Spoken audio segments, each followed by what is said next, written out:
The chamber door slammed open behind me, and 12 voices screamed at once. I did not flinch. I walked forward. Across the polished black floor of the obsidian spire, my boots clicking softly. With every step, above me, rising in a massive curved wall, sat the High Council of the Galactic Conquered, 12 species, 12 thrones carved from crystal and bone and living metal, 12 sets of eyes all fixed on me. I was the only human in the room. I was also the only one who was smiling. The lead counselor, an ancient creature called High Arbiter Thorson, slammed his long gray hand against the stone of his dais. The sound echoed through the chamber like a hammer. "Commander Ilios Vance," he said, his voice shaking with something that was almost rage and almost fear, "you will answer for this. You will answer now." I stopped walking. I looked up at him. I kept smiling. "I am here, High Arbiter," I said. "Ask your questions." Around me, the air itself felt heavy. The obsidian spire was a neutral station, built centuries ago to orbit a dead star. At the edge of conquered space, it was supposed to be a place of peace, a place where old enemies could sit across from each other and talk instead of fight. Today it did not feel peaceful. Today it felt like a storm about to break. Thorson leaned forward, his long face pale as old paper, twisted with anger. "The Vrix," he said, "the Vrix Dominion has attacked your people. They struck your colony on the frontier, Kepler's reach, 80,000 of your citizens gone, wiped from existence in a single night." I did not answer. I already knew. I had known for 6 weeks. The counselor to Thorson's left, a tall, blue-skinned female named Arbiter Keva, spoke next. Her voice was softer, but her eyes were hard as stone. "For 300 years," she said, "the Vrix have terrorized the rim of our galaxy. They have struck 17 peaceful worlds. They have killed billions, and for 300 years the conquered has done nothing. Because the Vrix homeworld sits inside a gravity storm that no fleet can survive." I nodded slowly. "I am aware. But now," she said, "they have struck your people, and the humans, as we have learned over the past 40 years, are not like the rest of us. The humans do not forget. The humans do not forgive. Humans do not hesitate."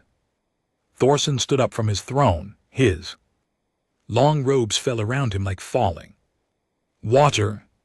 He raised one trembling hand and pointed at me. "Wipe them out," he said. His voice was no longer soft. It was a command. "Wipe out the Vrix in this threat forever. You are the only species in this galaxy crude enough, fierce enough, stubborn enough to do it. The conquered gives you its full authority. We will send fleets. We will send weapons. We will send every resource we have. End them." The chamber went silent. 12 sets of eyes watched me. 12 voices waited for my answer. They expected me to rage. They expected me to weep. They expected me to demand blood and fire and revenge. I did none of those things. I looked up at Thorson. I looked at Keva. I looked at every single counselor in that chamber, one by one, taking my time. I kept my voice calm. I kept my face quiet. And then I said the words that would be remembered in that chamber for the next 1,000 years. "You are already gone." Thorson blinked. His mouth opened slightly. "What?" "Not you," I said gently. "The Vrix. They are already gone. They just have not noticed yet." For a long moment nobody moved. Nobody breathed. 12 species, all older and wiser and more powerful than mine, sat, frozen on their thrones trying to understand what I had just said. Finally, Keva spoke very softly. "Commander, what do you mean?" I turned toward the chamber door. I began walking away. "I mean exactly what I said, Arbiter. You snorts asked humanity to wipe out the Vrix. You are 6 weeks too late. The work is already done." The chamber erupted behind me, voices shouting, counselors demanding answers, guards moving forward, uncertain whether to stop me or bow to me. I did not look back. I walked out through the massive doors and they slid shut behind me, cutting off the noise. In the quiet corridor outside, my aide was waiting. Her name was Lieutenant Mara Kell. She was young, barely 24, and she had been assigned to me only 6 months ago. She was sharp, quick, and honest. I liked her. She stood against the wall, with her arms crossed, her dark hair tied back, her uniform perfectly pressed. When she saw my face, her eyes narrowed. "Sir," she said, "you look like someone who just dropped a bomb and walked away, whistling." Something like that. She fell into step beside me as I headed toward the docking bay. The corridor was long and curved, made of dark stone that seemed to swallow the light from the ceiling panels. Our footsteps were the only sound.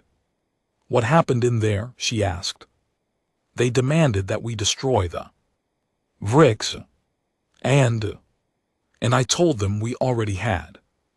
She stopped walking. I took 2 more steps before I realized she was not beside me anymore. I turned. She was staring at me, her mouth slightly open, her face pale.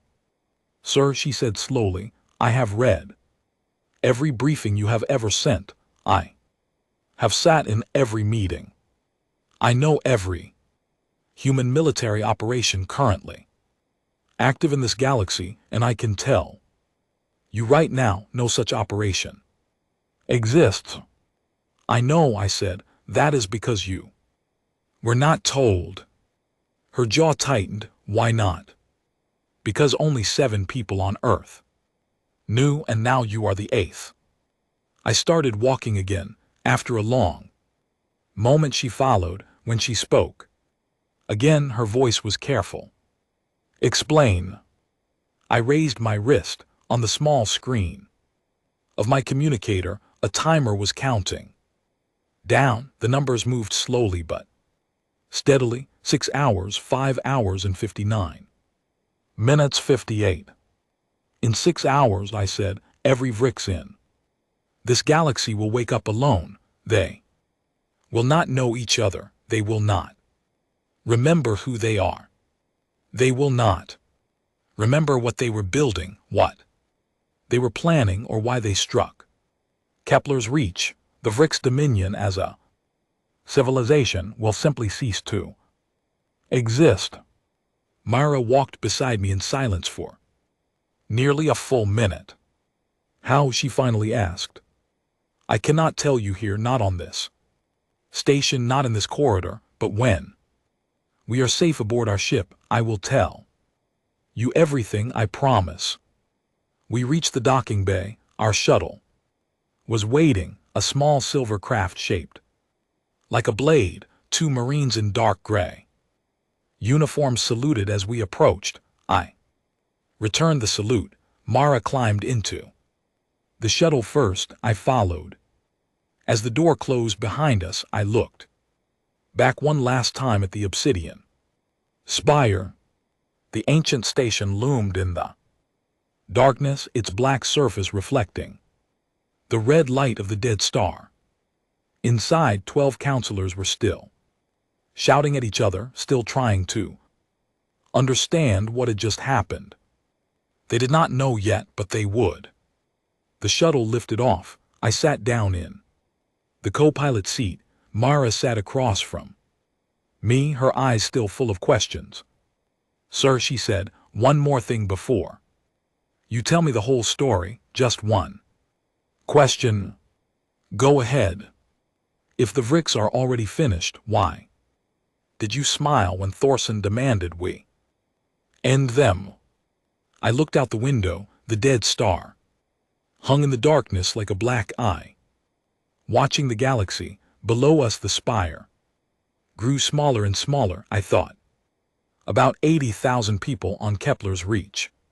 I thought about the ones who had died and the ones who had lived and the ones who had planned for 40 years to make sure this day would come.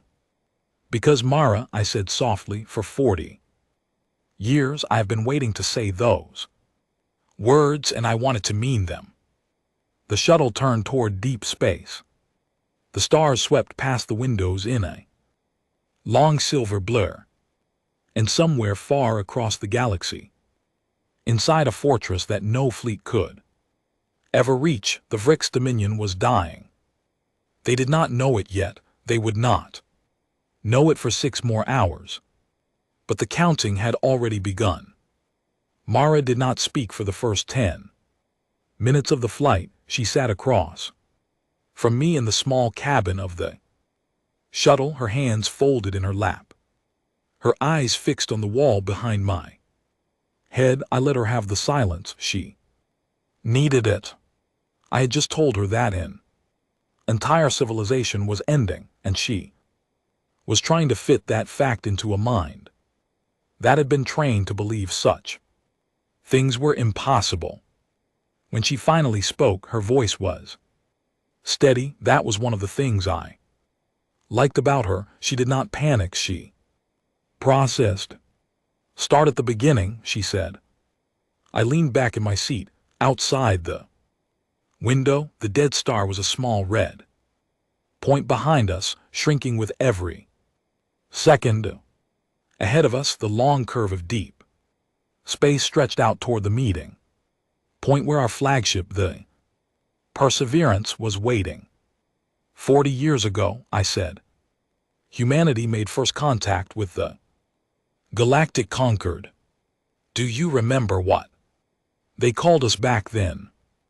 The rough species, Mara said. Young ones, the crude apes. Yes, they thought we were dangerous. Because we were angry, because we had fought wars among ourselves for thousands of years, because when we met something new, our first question was, often can we fight it, and our second was, can we eat it? She almost smiled. That is not entirely fair.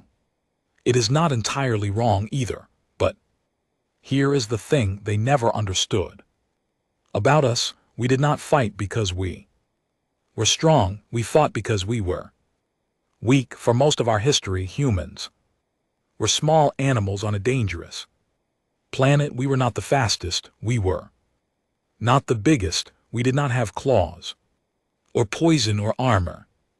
Every other animal on Earth could kill us easily, and most of them wanted to. Mara listened. The shuttle hummed quietly around us. So we did the only thing we could do. We got smart and we got patient. A lion chases an animal for 10 minutes and gives up. A human chases it for 10 hours. Or 10 days or 10 years. We do not stop. We do not forget, and when we finally catch up to the thing we are hunting, we bring tools the animal never imagined. That is how we climb the food chain, not with strength, with patience and tools, and the ability to plan for a future the prey cannot see.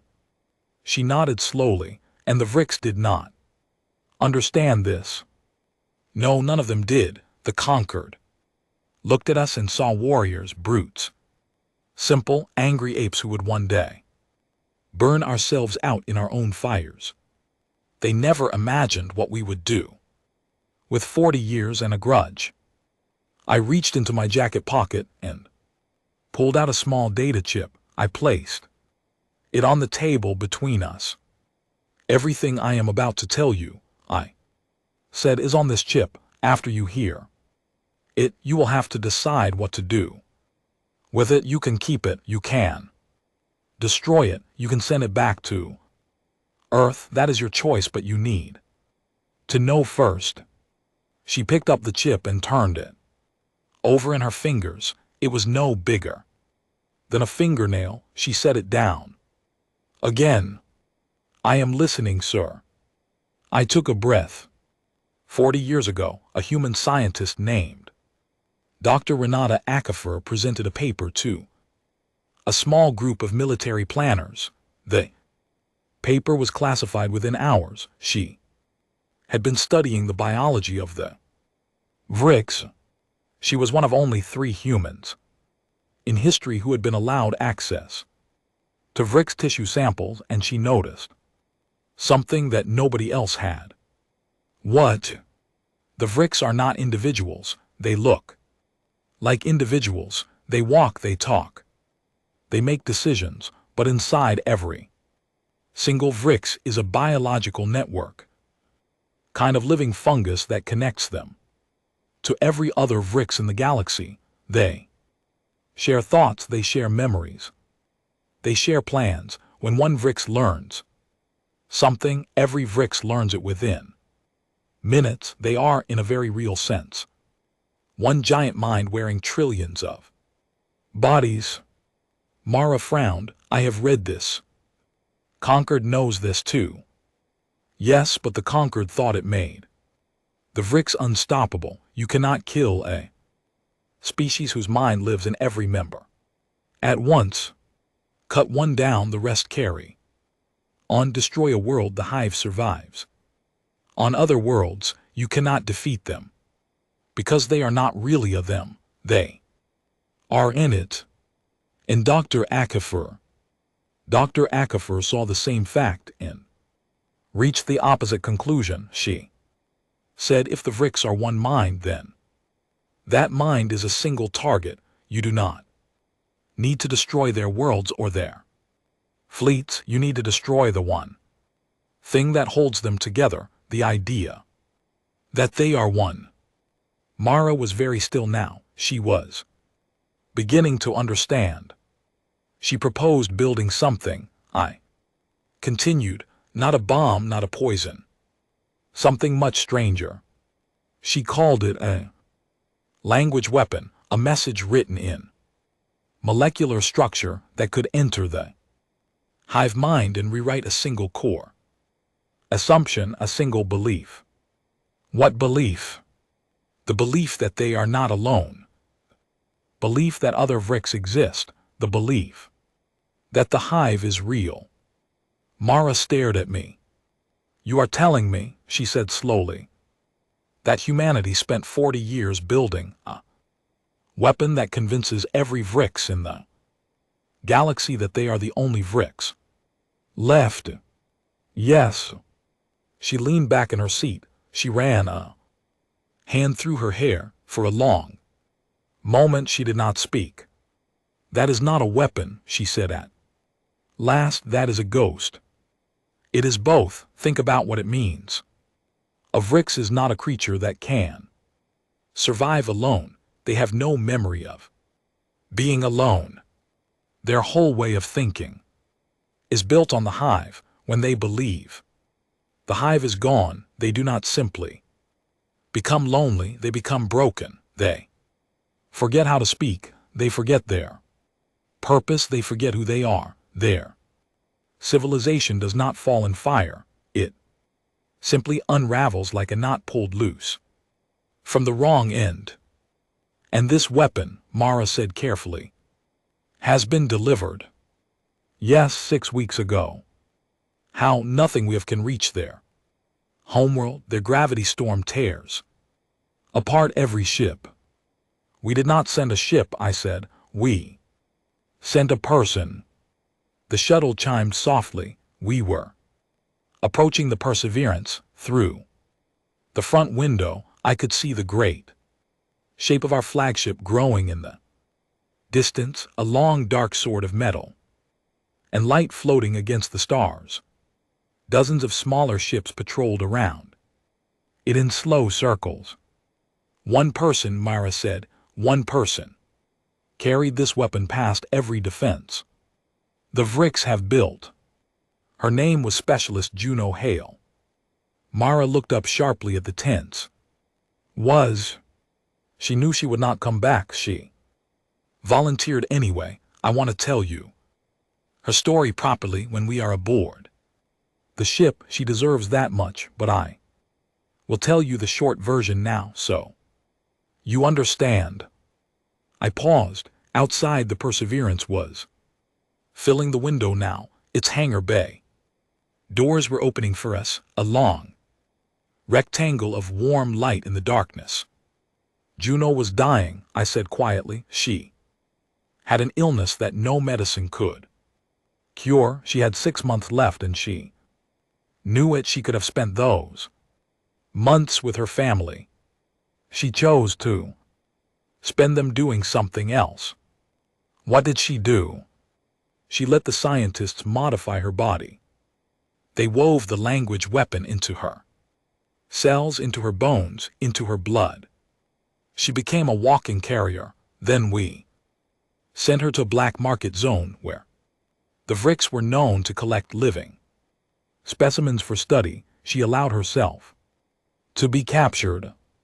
Mara closed her eyes for a moment. They took her to their homeworld. Yes, deep into the central hive spire. They studied her, they examined her, and in doing so, they took the weapon into themselves. By the time they realized what was happening, it was already inside the hive mind, spreading, one mind at a time, quietly, invisibly. How long has it been spreading? 37 days. That is how long the process takes. In 6 hours it finishes. Every Vricks in the galaxy will experience, at the same moment, the total loss of the hive. They will wake up strangers to each other, strangers to themselves.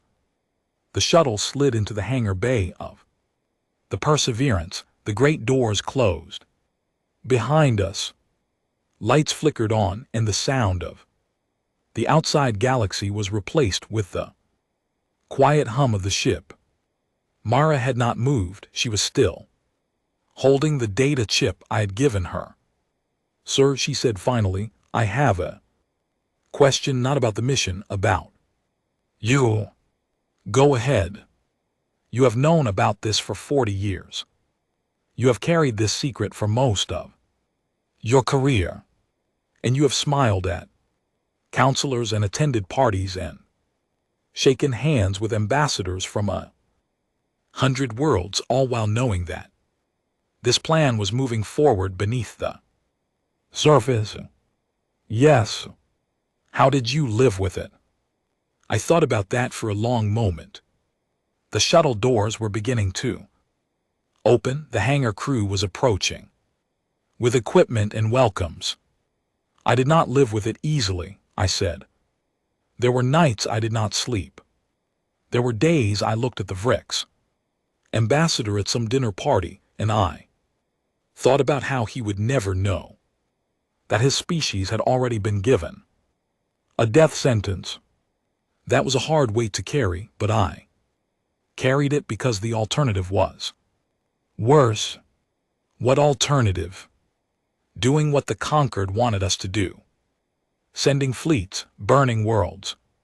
A war with the Vricks would have killed billions of our people and billions of theirs, and left scars in this galaxy that would last for 10,000 years. Our way is quieter. Our way hurts fewer people.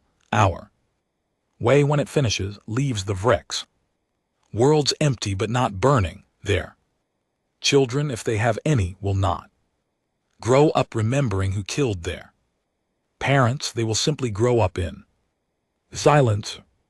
Mara nodded slowly. She did not look happy, but she did not look angry either. She looked like someone who had been handed a very heavy stone and was deciding where to carry it.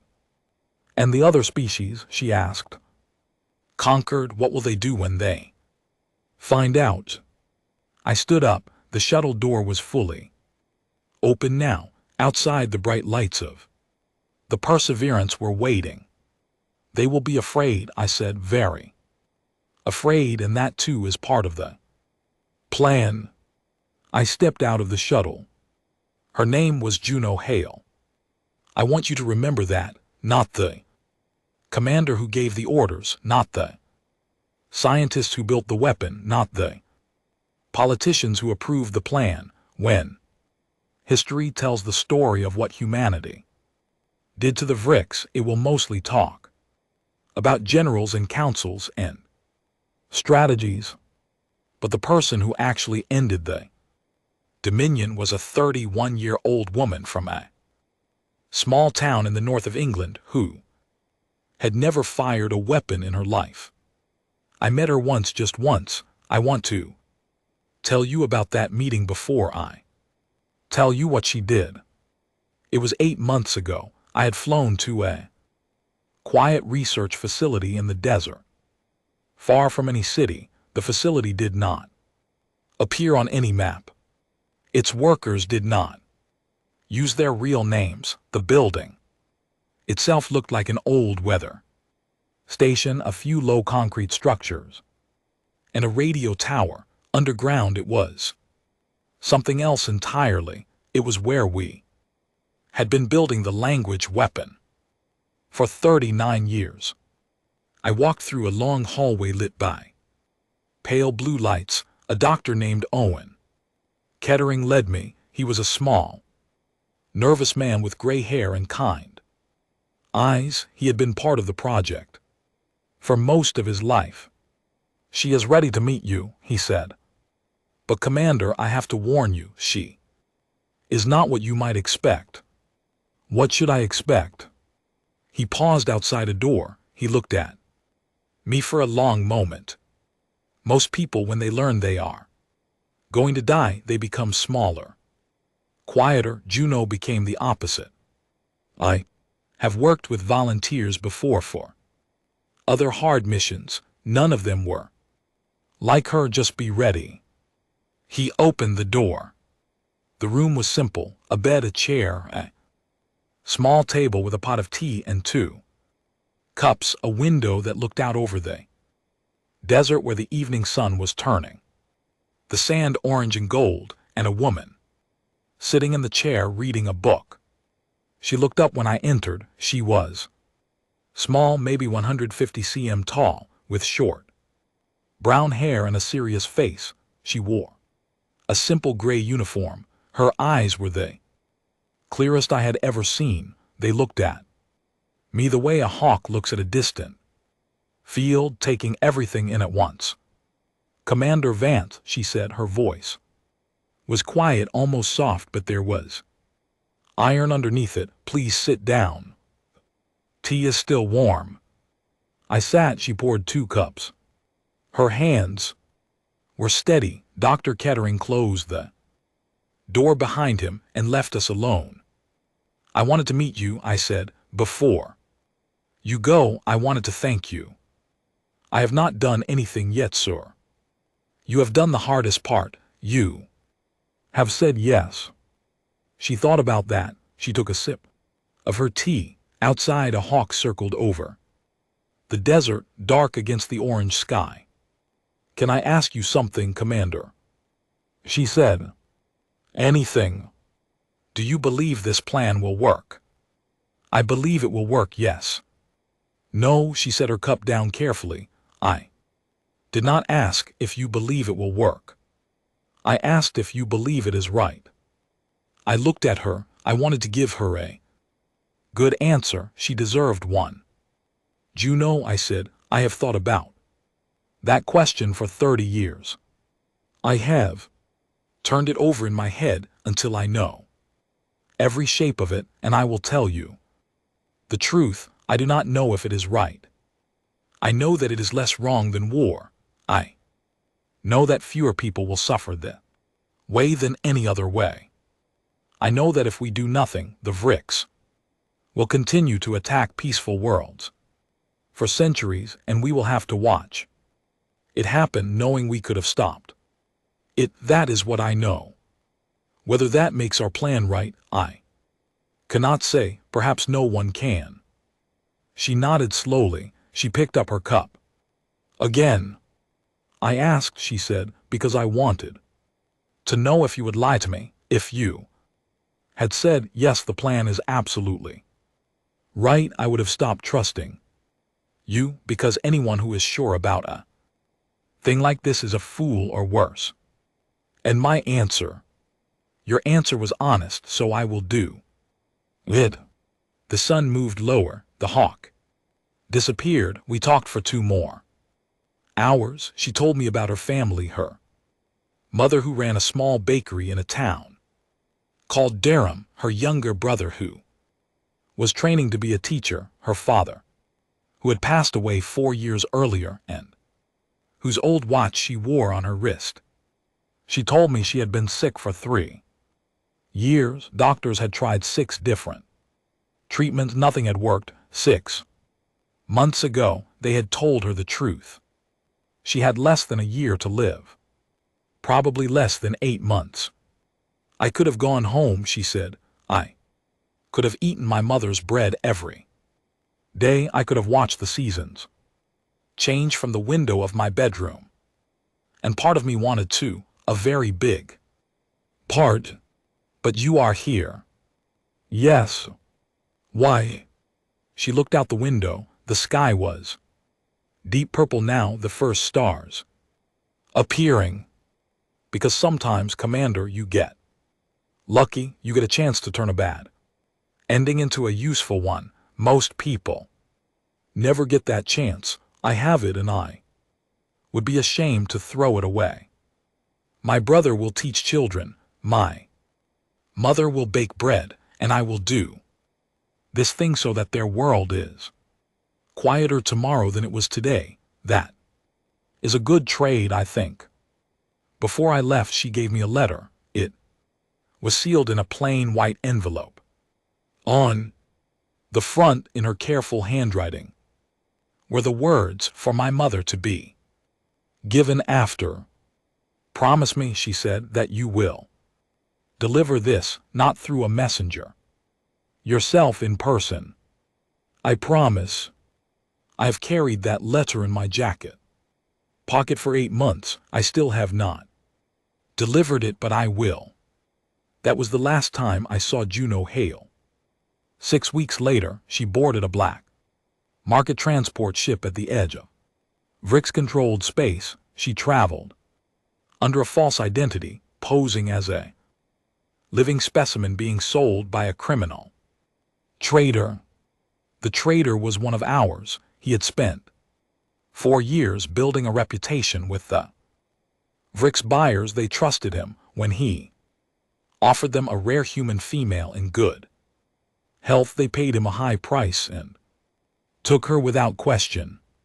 Juno was moved in a sealed container for 9 days. She was brought through 3 different checkpoints. Eventually she reached the Vrix homeworld, Xantheth. She was carried down to the great central hive spire, a tower of living rock that rose 5 km above the surface and descended 10 km below it. It was the heart of the Vrix civilization. Every important decision in the Dominion had been made inside that tower for the last 2,000 years. I was not there. I did not see what happened, but we had a way of watching. Over the years, our scientists had developed a very small device, no bigger than a grain of sand. It was a passive recorder. It could not transmit. It could not move. It simply absorbed sound and light for up to 40 days, and then, when activated, it sent a single burst of recorded data back to a receiver. We had placed dozens of these devices on Juno's body, hidden in the lining of her clothes, in her hair, and the false teeth we had given her. Most would be destroyed, but a few, we hoped, would survive long enough to record the final moments. 3 of them did. I have listened to those recordings only once. I will not listen again. I will tell you what they contain, because you need to know. But I will tell you briefly and with respect, because Juno Hale deserves that. She was taken to a study chamber. The Vrix researchers were fascinated by her. Human biology was rare in their territory and valuable. They spoke to her in their clicking, humming language, and they were surprised when she answered them in the same language. She had been learning it for 2 years. Her accent was perfect.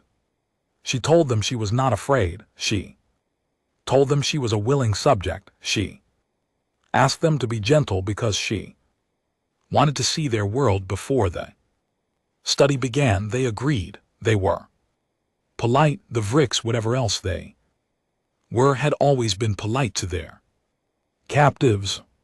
For 3 days they showed her the hive spire. She walked through the great chambers where the hive mind communicated with itself. She visited the gardens where their fungal networks grew in warm, humid rooms. She met the elders. She touched the walls of the spire, which were alive, pulsing softly with the thoughts of trillions of Vrix across the galaxy. Every time she breathed, every time she touched the surface, every time she shed a single hair or drop of sweat, the language weapon moved from her into the environment, and from the environment into the fungal network, and from the network into the hive mind itself.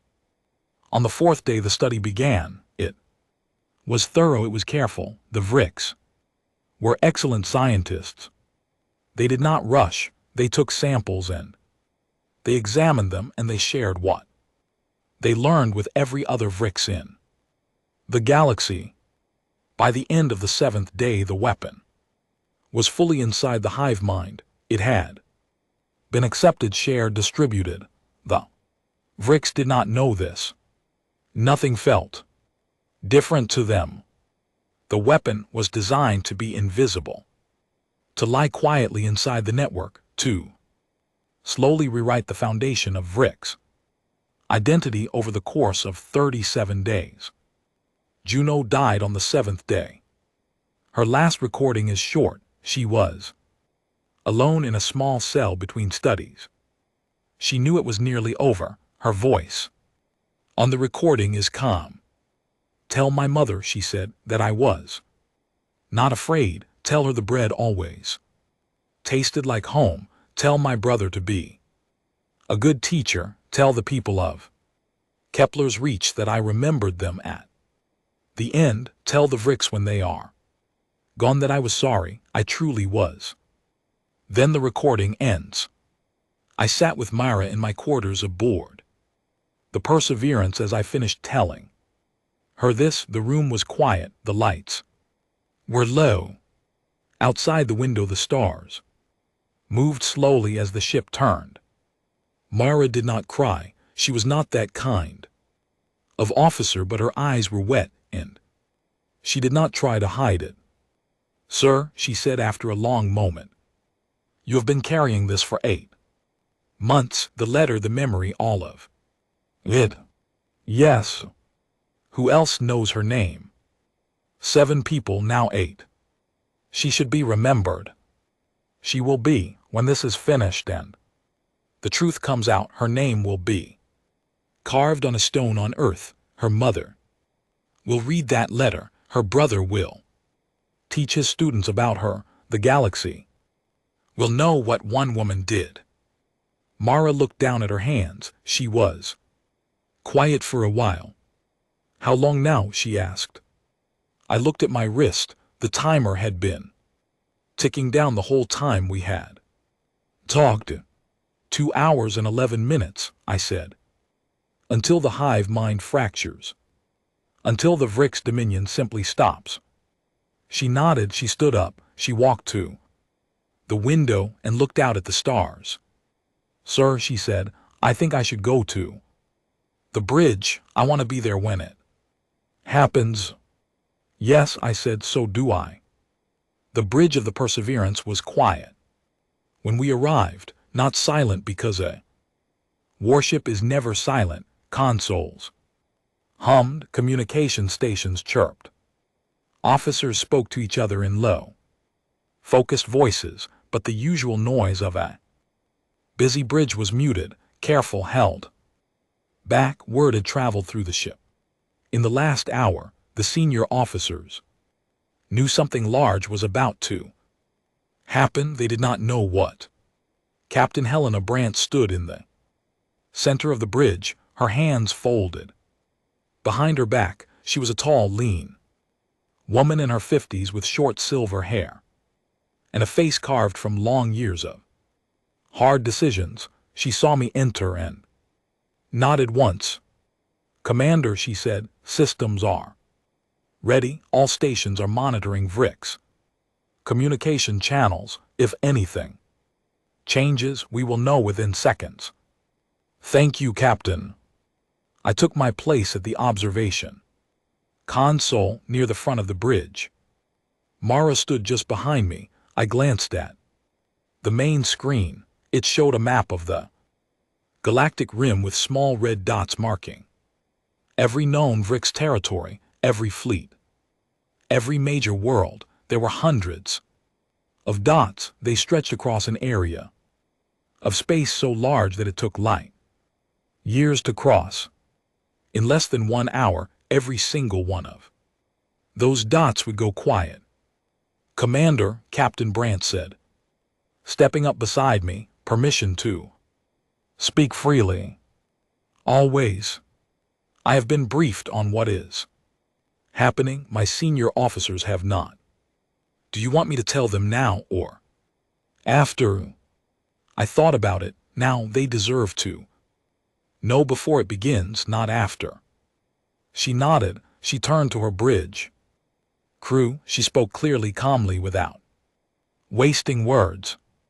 "Listen carefully. In approximately 48 minutes, the VRICS Dominion will experience what we can best describe as a complete collapse of their shared mind. This is the result of an operation that our government has been running for the past 40 years. It is not a weapon of fire or metal. It is, for lack of a better word, a change in their thinking.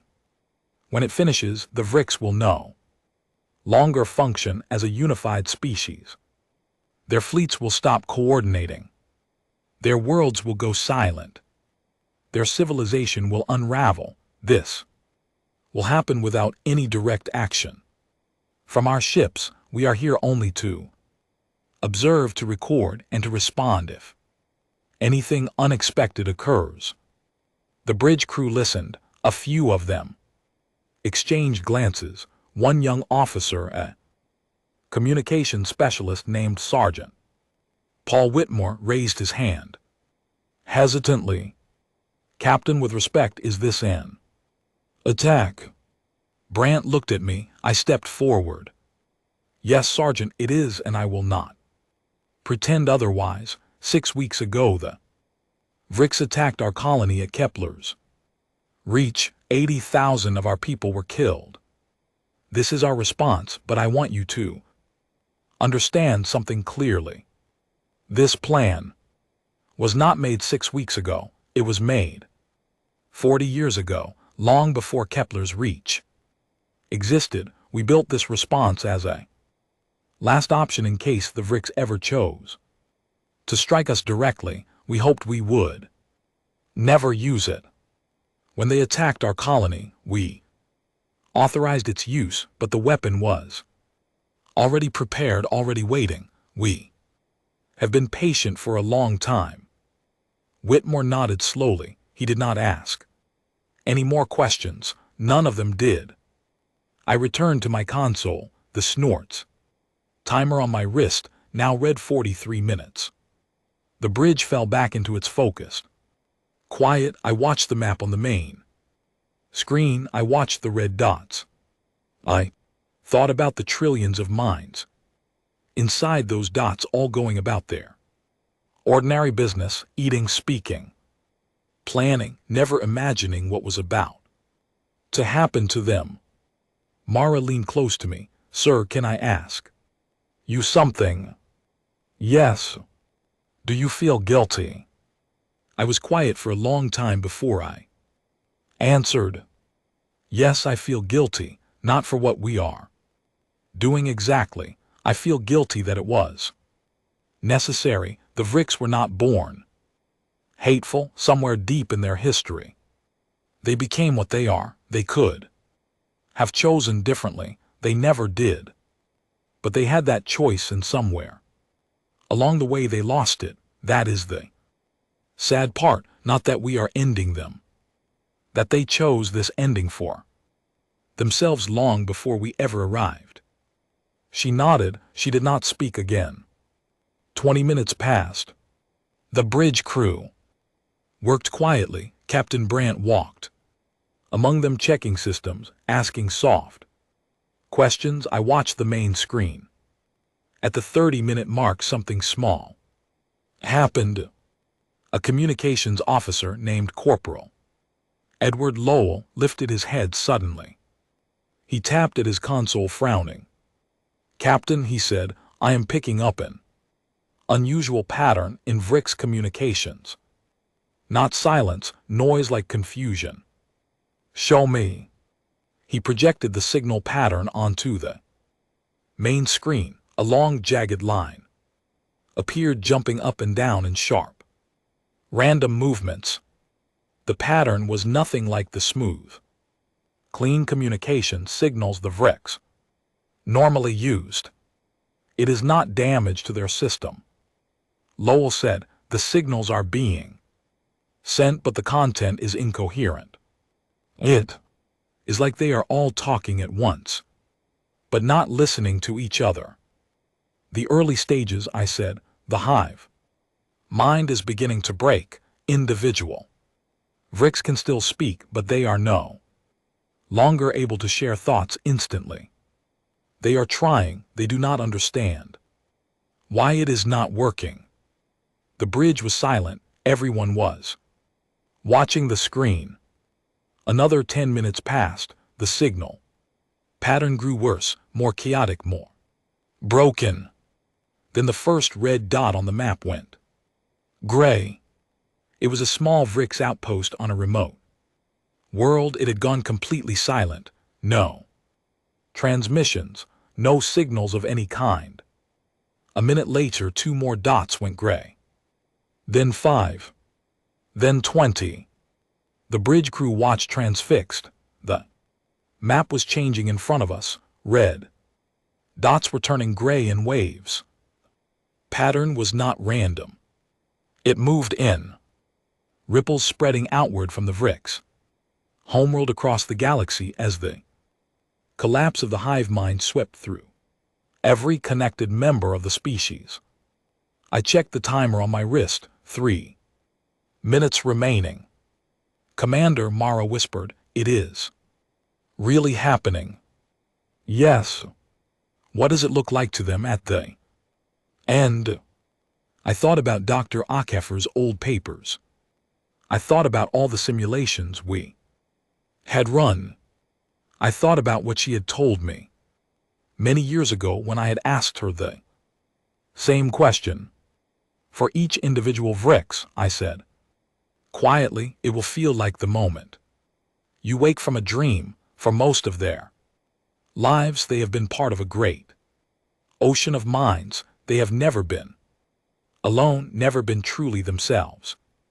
Their thoughts have always been shared, echoed, reinforced. Now in a single moment the ocean disappears. They find themselves standing in silence. They try to reach out to their neighbors. Nothing comes back. They try to remember their purpose. They find only fragments. They try to recall who they are. They do not know. Do they suffer? No, that was important to Dr. Akefer.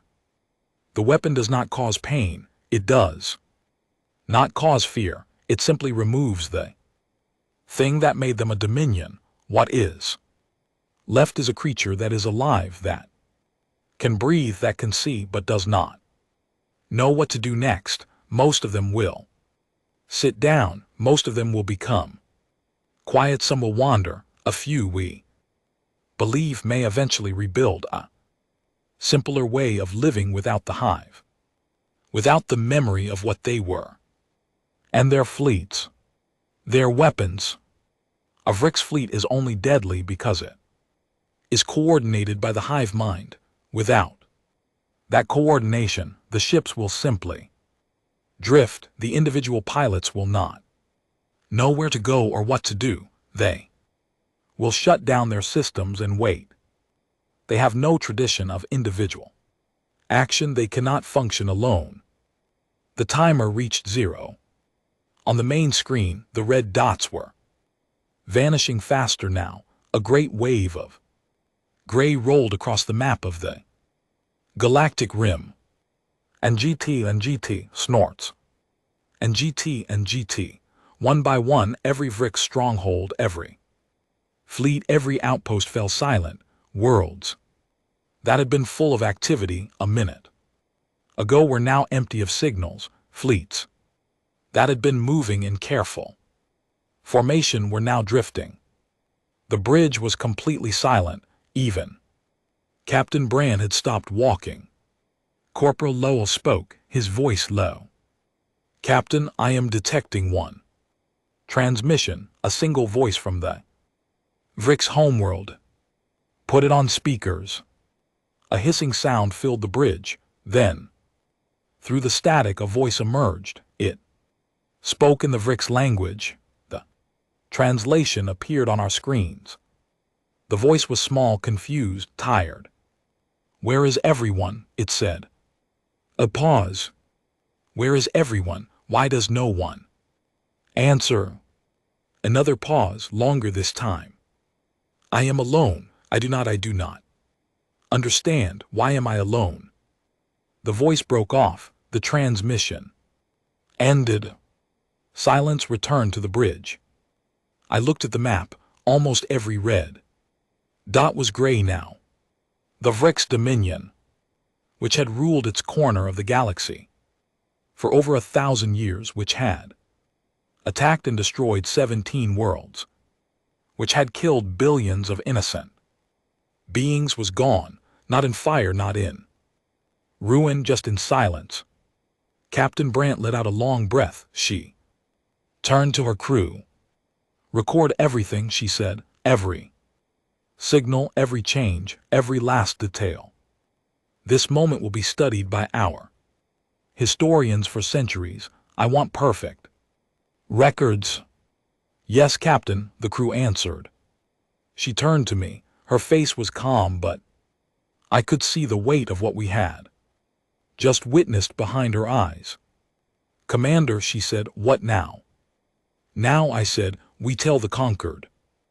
I pulled out my communicator. I opened a secure channel to the Obsidian Spire, to High Arbiter Thorson himself. I did not have to wait long. The channel connected.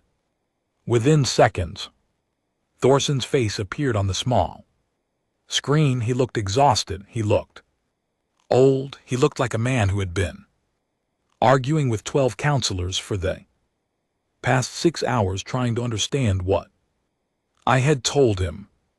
"Commander Vance," he said, "do you have any further explanation for your behavior this morning?" "Yes, High Arbiter, I do. Please convene the full council. Now I will appear before you within the hour. I believe you will want to hear what I have to say." He looked at me for a long moment. Something in my face told him that this was not a normal request. "The council will be ready," he said. The screen went dark. I turned to Mara. She was staring at the map where the last red dot was just now fading to gray. "Are you ready?" I asked her. She turned to me. She took a deep breath. "Yes, sir." "Good, because what we do in the next hour will shape how every species in this galaxy sees humanity for the next 1,000 years. We have to get it right. What do you plan to say?" I thought about that as we walked off. The bridge, I thought about Juno Hale. I thought about Dr. HFY. I thought about the 80,000 people of Kepler's Reach. I thought about a galaxy of 12 species, all older and wiser than ours, all now about to learn that the young crude apes had been planning something very quiet for 40 years. I plan, I said, to tell them the truth, all of it, and I plan to let them decide what that makes us. The second time I walked into the great chamber of the obsidian spire, the silence was different. The first time when I had entered that morning, the silence had been the silence of power. 12 ancient species looking down at a young human who had been called to answer for his people's pain. There had been anger in that silence. There had been expectation. There had been the certainty that this meeting would follow a pattern they had seen 1,000 times before. Now, 7 hours later, the silence was something else. It was the silence of a chamber that had just learned what humanity truly was. Every counselor in that room had spent the last hour watching the Vrix dominion vanish from their maps.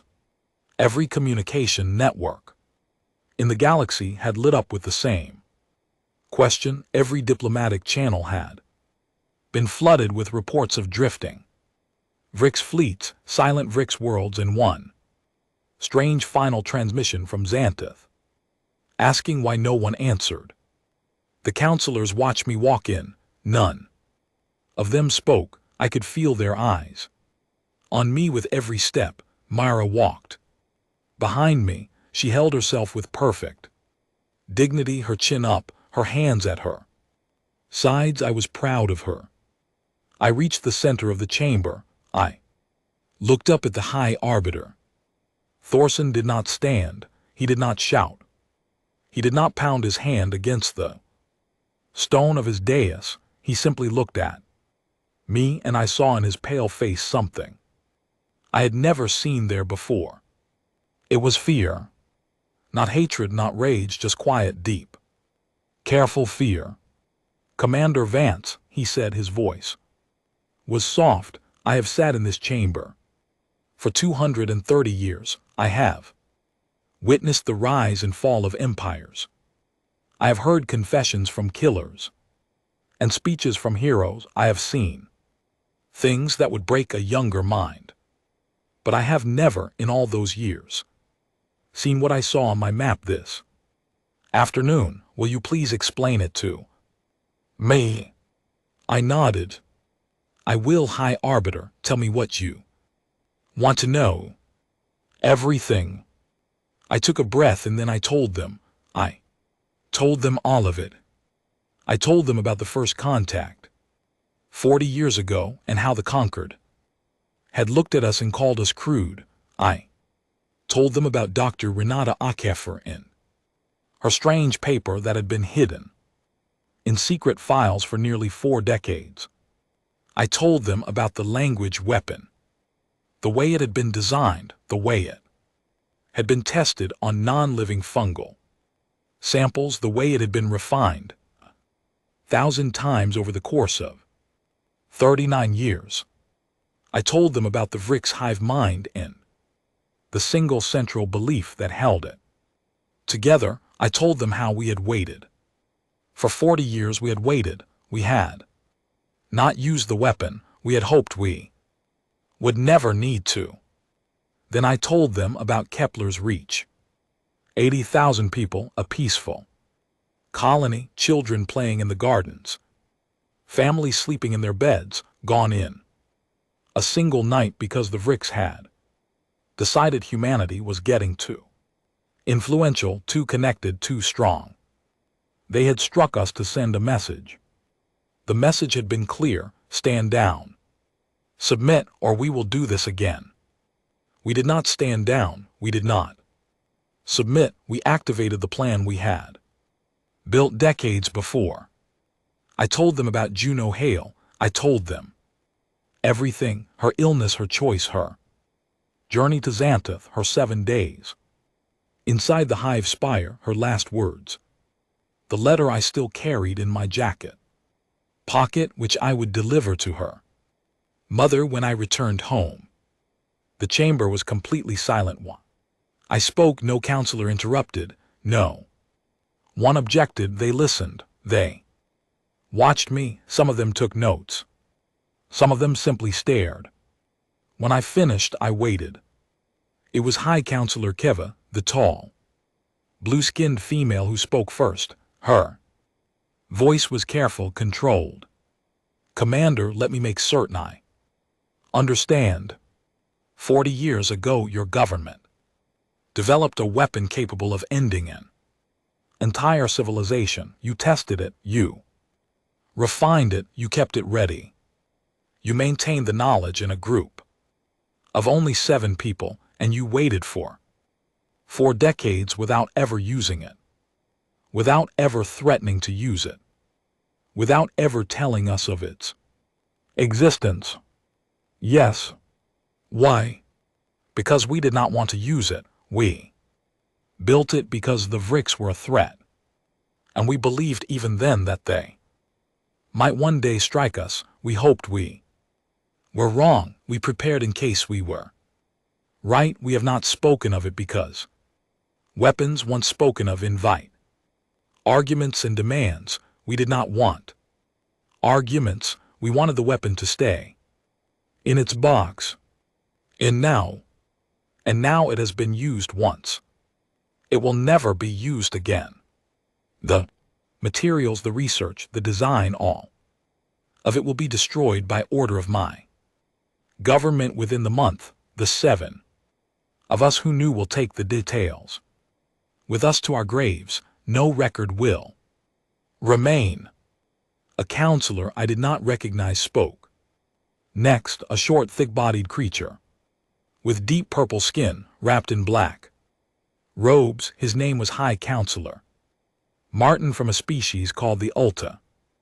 Commander, that may be your plan, but surely you understand that we cannot simply trust it. You have shown that your people are capable of hiding a weapon of this scale for 40 years. How do we know you will not build another? How do we know this was the only one? How do we know you do not have 93 more? Waiting for 93 more species to misbehave. I did not answer right away. I looked at him. I looked at all of them. I saw the fear in their faces. I understood that fear. I had expected it. High Counselor Martin, I said carefully, I am going to tell you something that I was not instructed to share. I am going to tell you because I believe honesty at this moment serves all of us better than silence. The chamber waited. Yes, I said, we have other plans, not weapons like the one we used on the Vrix. The language weapon was a unique design built for unique species. It would not work on any of you, the Vrix. Hive mind was a vulnerability that no other species possesses, but we have, over the last 40 years, studied every species in the conquered. We have studied your biology. We have studied your cultures. We have studied your weaknesses, and we have developed contingencies, quiet, careful plans, in case one day one of you chose to do to us what the Vrix did. The silence that followed was deep, deeper than any silence I had ever heard. In that chamber, every counselor went very still. You threaten us, Commander, said a voice from the far end of the chamber. It was not angry, it was simply careful. No, High Counselor, I do not. I want to be very clear. I am telling you this so you understand what humanity is. We are not the Vrix. We do not strike first. We do not destroy peaceful worlds. We do not attack species that have done nothing to us. But if someone comes into our home and harms our people as the Vrix did. We do not respond with anger. We respond with patience, with planning, with the work of decades. And we do so in a way that ends the threat completely, so that we never have to do it again. How many contingencies? Thorson asked. Quietly. 93. One for every non-human species in the conquered. Yes. And you believe this will reassure us? No, High Arbiter, I do not. I believe it will frighten you. I am sorry for that. I wish it were not necessary, but you asked for honesty. You deserve it. Thorson closed his eyes for a long moment. When he opened them, he looked very tired. Commander Vance, do you understand what you have just done? Do you understand that you have changed in a single afternoon the entire balance of this galaxy? For 10,000 years the conquered has been a place where older species led and younger species followed. Today you have reversed that order. We now know that the youngest species at this table is also the most dangerous, not because you are warlike, because you are patient, because you are willing to wait longer than any of us and to prepare more carefully than any of us and to do terrible things quietly rather than loudly. I understand, High Arbiter. And you believe this is wise to tell us these things? I looked at him. I thought about my answer carefully. High Arbiter, I believe that secrets between allies become knives between enemies. For 40 years we kept a secret. That secret served us, but now the secret is out. Now the weapon is used. If we pretend it was not planned, if we claim it was made in a rush after Kepler's reach, you will not believe us. And you will always wonder what else we hide. I would rather you know the truth. I would rather you know that we planned it for 40 years, that we did not want to use it, that we used it only when left with no choice, and that we will not build another. That is the truth. You can trust it or not trust it. That is your decision. Thorson was quiet for a long time.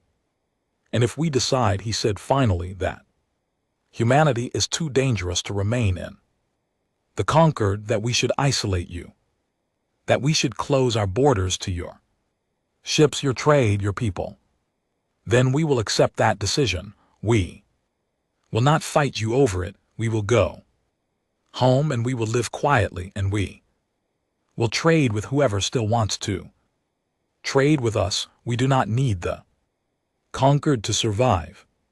We have been surviving on our own planet for 100,000 years before we ever met you. We will continue to survive with or without your approval. And if we decide that you should be removed from the galaxy entirely.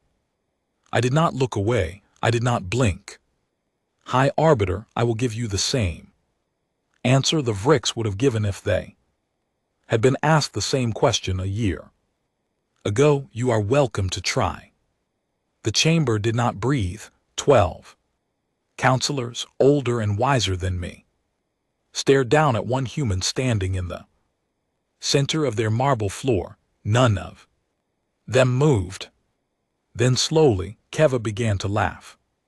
It was a soft laugh at first, almost a chuckle, then it grew. A few of the other counselors joined her, not laughing at me, laughing at the situation, laughing at the impossibility of the afternoon. Finally, she spoke through the laughter. Forgive me, Commander, forgive me. I do not mean disrespect. I am laughing because for the first time in my very long life, I have no idea what to do next. My advisors will have no answer. My government will have no answer. None of us will have an answer. We will stare at each other across our tables, and we will argue, and in the end we will do what the conquered has always done, which is to muddle through and hope for the best. She looked down at me. Her eyes were bright. You will go home now, Commander Vance. You will tell your people what happened here, and we, the conquered, will spend the next many years deciding what we think of you. My prediction for whatever it is worth is this: we will be afraid of you, we will be cautious around you. Some of us will try to make alliances with you because they believe friendship with the dangerous is safer than neutrality. Others will try to avoid you entirely. A few perhaps will try to test you. They will fail.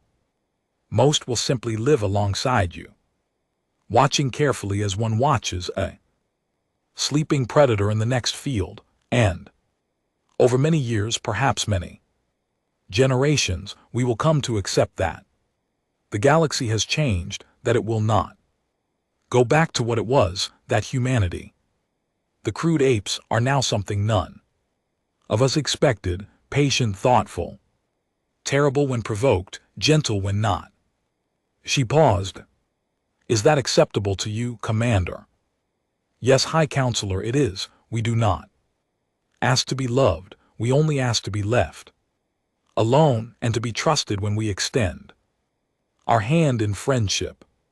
The rest is for each of you to decide. Thorson rose slowly from his throne. Then this session is ended, Commander Vance. You are dismissed with the thanks of the conquered for your honesty, and with our sorrow for the loss of the Vrix. They were terrible, they were also at the end alive. The galaxy is quieter without them. And GT snorts. And GT, whether that quiet is good or bad, I leave to history to decide. I bowed my head. I turned to leave. As I walked toward the door, one of the silent counselors, an old creature I had never heard speak before, raised one thin hand. Commander. I stopped. The human woman, the one who carried the weapon, what was her name again? Juno Hale, High Counselor. Juno Hale. The old counselor nodded slowly. I would like her name to be inscribed on the wall of reckoning. It is the highest honor this council can give. It is normally reserved for conquered citizens. I believe we can make an exception. Something caught in my throat. Thank you, High Counselor. I think she would be honored. No, Commander, it is we who are honored.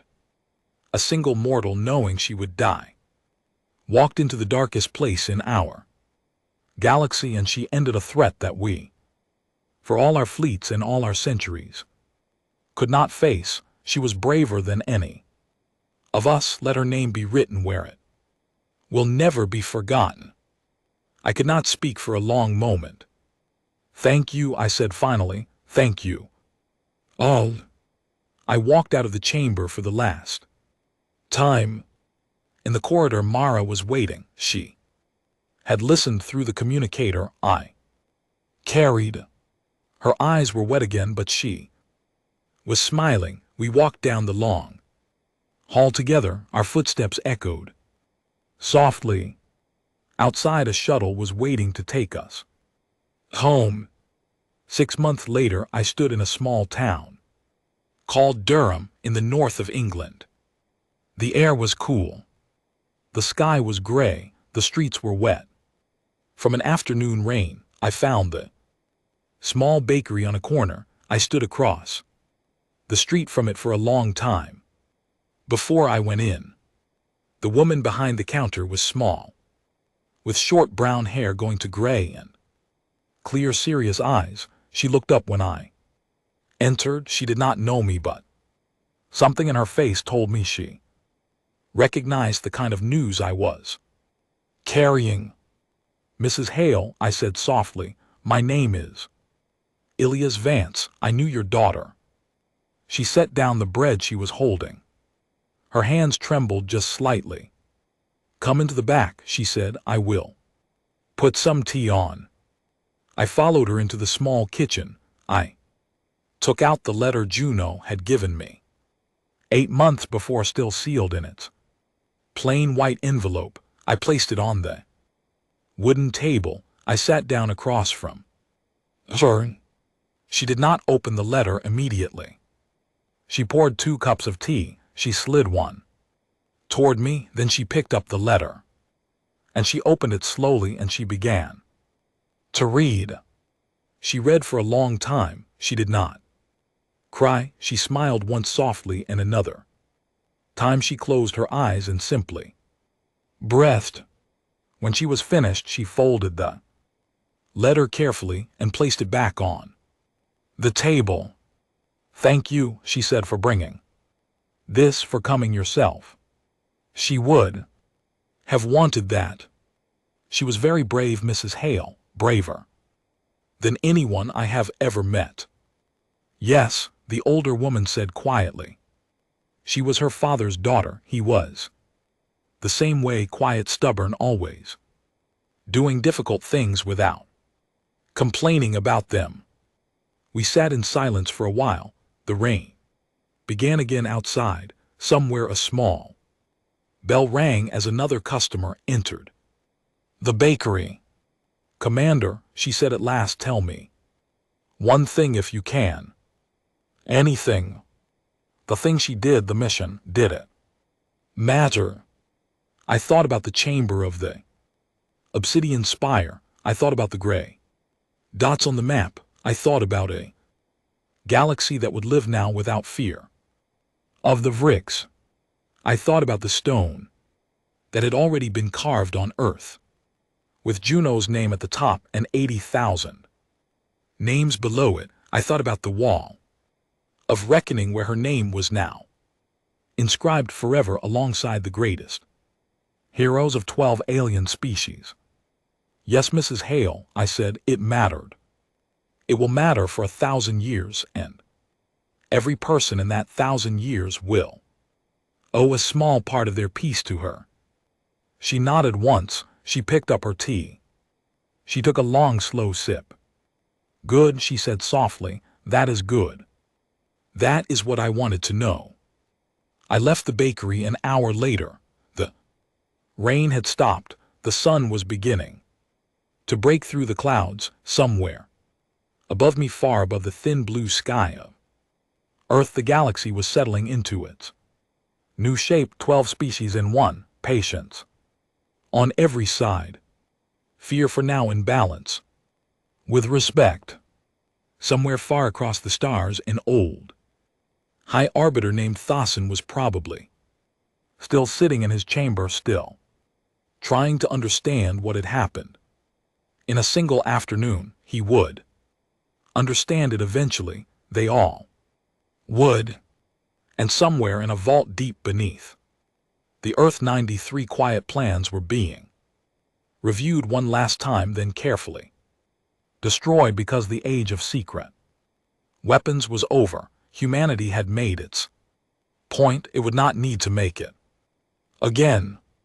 I walked down the wet street. I breathed in the cool English air. I thought about Juno Hale's mother, alone in her kitchen with a letter, reading it for the second time, and the third, and the fourth.